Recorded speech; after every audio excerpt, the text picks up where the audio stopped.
Chers nouveaux arrivants, il est important de savoir que les règles de l'union parentale pourraient s'appliquer à vous. En effet, que vous soyez originaire d'une autre province, d'un autre territoire ou d'un autre pays, en élisant domicile au Québec, les conjoints répondant aux critères de l'union parentale pourraient être soumis à la loi du Québec.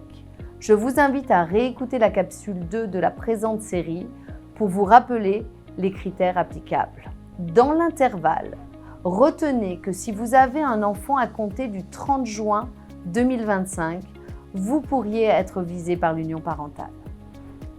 Si tel est le cas, les effets de l'union parentale, notamment ceux auxquels les conjoints ne peuvent déroger, deviendront applicables.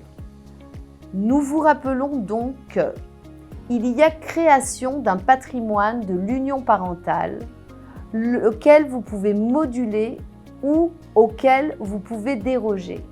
Il y a également des protections additionnelles accordées aux conjoints de l'union parentale, dont un droit de maintien dans les lieux et un droit d'usage de la résidence familiale et des biens meubles, et ce, jusqu'à 120 jours après la fin de l'union.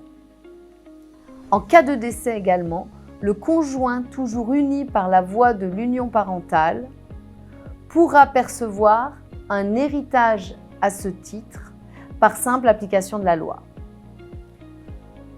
Lorsque les conjoints sont d'ailleurs domiciliés dans des États différents, dont un des deux au Québec, il faudra se référer à l'une de ces trois options pour savoir si l'union parentale trouve application.